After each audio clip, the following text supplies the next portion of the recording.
बिस्मिल्लाहिर्रहमानिर्रहीम। नमाज जमात के मुतल्लिक़ गुफ्तगू थी कि नमाज जमात में अफ़आल की मुताबियत और अक़वाल की मुताबियत के हवाले से थी। आज मसला नंबर 816 में लिखते हैं कि जब एक शख्स ने इमाम की मुताबियत को जानबूझकर तर्क करे, छोड़ दे, यानी इमाम से पहले रुकू में चला जाए या सर पहले उठा ले, सजदे में पहले चला जाए, गोया कि ये मुताबियत को तर्क कर रहा है, तो इसने मुताबियत को तर्क किया, गोया इसकी नमाज जमात बातिल हो गई। लेकिन इसने नमाज में कोई ऐसी चीज़ भी अंजाम नहीं दी कि जो मुनफरिद नमाज के साथ मुनाफात रखती है। यानी अगर एक शख्स मुनफरिद और अकेला नमाज पढ़ता तो रकू को भूल कर या जानबूझकर दूसरी दफ़ा अंजाम दे देता तो उसकी नमाज बातिल थी, फुरादा वाली, जो अकेली पढ़ रहा था। अब चूँकि ये जमात में था, इसने मुताबियत को तर्क किया है जानबूझकर, तो अब ये देखेंगे कि इसने नमाज में कोई ऐसी चीज़ भी अंजाम तो नहीं दी कि जो मुनफरिद वाली नमाज के साथ मुनाफात रखती है, उसको अंजाम नहीं दिया, चाहे उज़्र की वजह से या बग़ैर उज़्र के अंजाम नहीं दिया।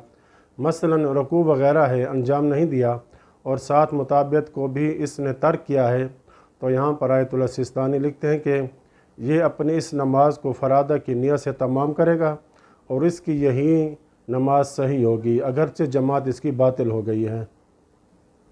वइल्ला, मगर ये कि अगर उसने किसी मुनाफात को अंजाम दिया हो, मसलन जमात की वजह से 2 रुकू कर चुका हो जो कि जमात में माफ़ होते हैं, दूसरा रुकू अंजाम दे लिया है, तो ये बंदा नमाज दोबारा पढ़ेगा, गोया कि इसकी नमाज जमात भी बातिल है और फ़रादा वाली भी बातिल हो गई।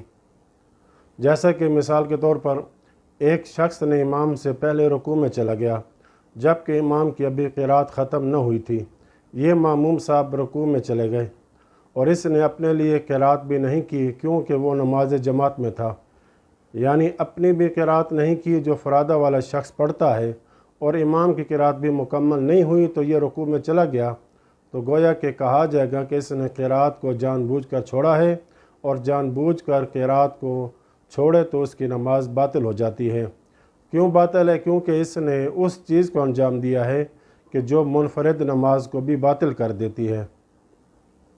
बल्कि यही हुक्म होगा, जानी उसकी नमाज बातिल हो जाएगी, दोबारा पढ़ेगा उस वक्त कि जब ये इमाम की क़िरात के बाद रुकू करे, यानी इमाम ने क़िरात मुकम्मल की, क़िरात मुकम्मल करने के बाद इमाम भी कुछ लहज़ा खड़ा रहा, तो ये शख्स इमाम से पहले रुकू में चला गया और गया भी जानबूझकर है, तो फिर भी यही हुक्म है, यानी नमाज उसकी बातिल हो जाएगी। ये एहतियात लाजिम है।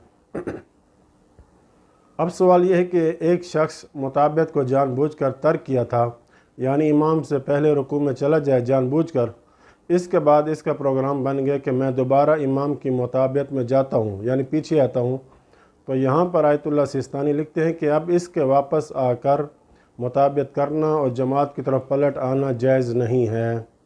बस एक दफ़ा जानबूझकर मुताबियत छोड़ दी तो अब दोबारा जमात में शामिल नहीं हो सकता। ये था जानबूझकर जिसने मुताबियत को छोड़ा है। अब अगर एक शख्स भूल कर मुताबियत को तर्क करता है, यानी इमाम से पहले भूल कर रुकू में चला जाता है, या रुकू से सर इमाम से पहले उठा लेता है भूल कर, या भूल कर पहले सजदे में चला गया वग़ैरह, तो इस शख्स के लिए हुक्म यह है कि दोबारा वापस आए। इमाम अगर क़ियाम में अभी खड़ा है तो वापस आ जाए इमाम के साथ, और इमाम की मुताबियत करते हुए इमाम के साथ रुकू भी करे और सजदा भी करे। उस वक्त इसका वापस आना वाजिब है कि जब ये भूल कर रुकू में चला गया था, तो अब ये वापस इमाम के साथ मिलना चाहता है, तो रुकू में जो ज़िक्र होता है वो सिर्फ़ वाजिब ज़िक्र पढ़ कर फ़ौरन इमाम की तरफ वापस आएगा। अब जब ये दोबारा इमाम के साथ रुकू में जाएगा तो अब इस रुकू में इसके लिए ज़िक्र पढ़ना वाजिब नहीं है, बल्कि मुस्तहब है कि ज़िक्र पढ़े, लेकिन इमाम के साथ मुताबियत की वजह से रुकू करेगा। ये उस शख्स के लिए है कि जो भूल कर पहले रुकू में चला गया था।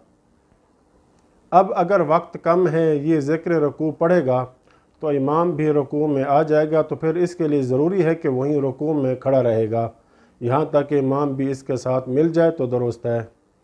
क्योंकि यहाँ पर अहम नुक्ता यह है कि इसने ज़िक्र रुकू के जो वाजिब है उसको पढ़ना है, उसको पढ़े बग़ैर سر رکوع سے نہیں اٹھا سکتا۔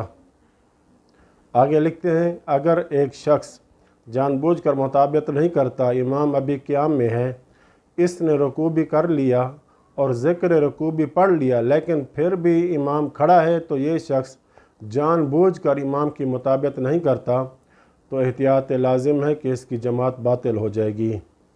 تو یہ مسئلہ 817 میں منہاج السالکین کی پہلی جلد میں موجود ہے۔